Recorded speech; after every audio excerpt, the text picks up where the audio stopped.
Hi, welcome to Mentoring Moments for Moms. I'm Gail Anderson. I love to share tips with moms to make their experience as a mom just that much better.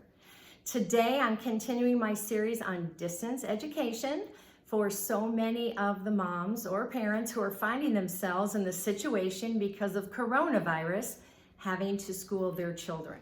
So today's topic is getting a good start. Now, one thing that we found when we were going to make a change in our family, or when a change was being done to us, is it was beneficial to have a family conference. Have a time where you sit down and discuss as a family what's going on. Not every decision we make is going to be popular with our kids. That's a for sure, especially if it's not something that they chose. But if we communicate in advance and have a set time where we can sit down and actually get their input, it goes a lot better.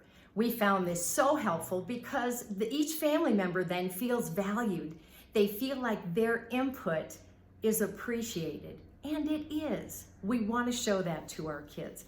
Kids have opinions, they have feelings, and those need to be recognized, not just pushed off. We'll talk more about that another time.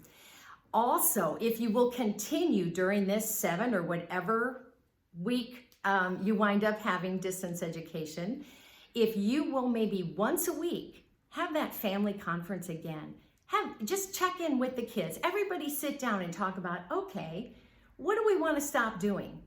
What did we like what we did that we want to keep doing? What do we want to start doing? What was good? What was bad? Discuss it together openly so you can make changes openly.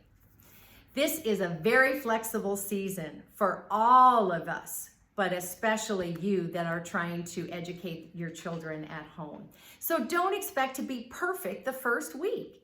Expect that you're going to change and perfect that system or process that you're doing at home. It will change everyone's attitude about this whole season. The second thing I want to bring out is that if you'll sit down with your kids and do the WIFM, what's in it for me? I hate to say it, but children are basically self-centered. They are born self-centered.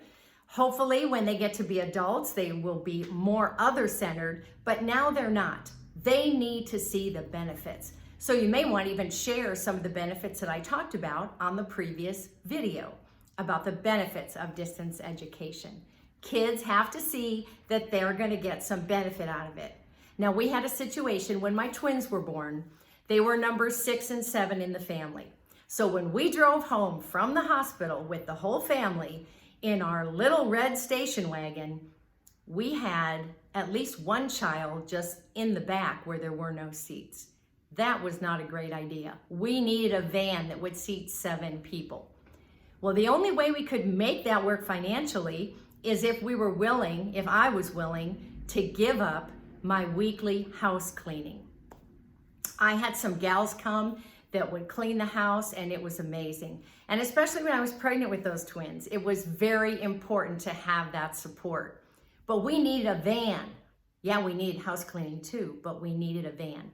So we sat down and talked to the kids and said, hey, we need this van. This is good for all of us. We'll have a brand new car, but it means that everyone's going to have to pitch in with house cleaning.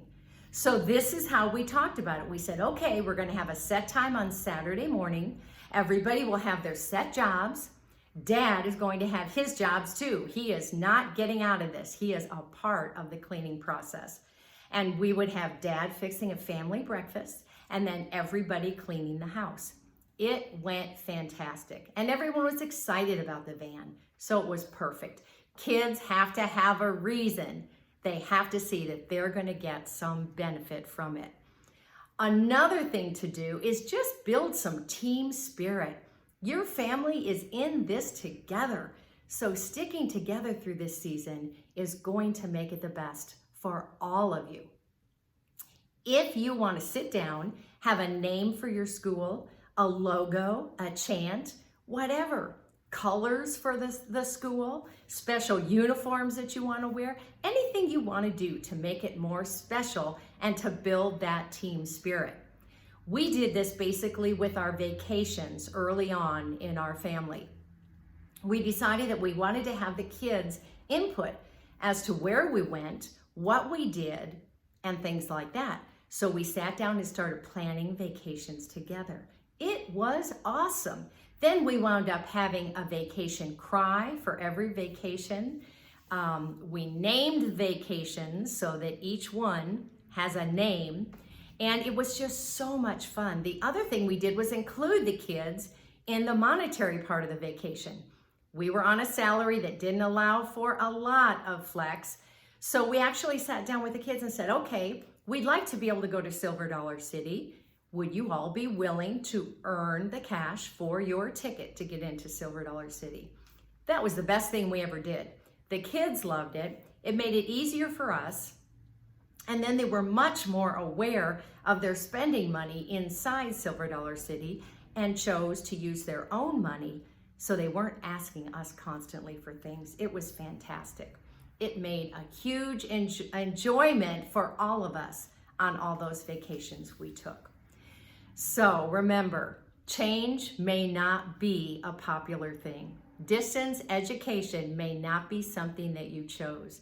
But if we plan ahead and if we consider everybody's feelings in it, we can navigate through this thing and win.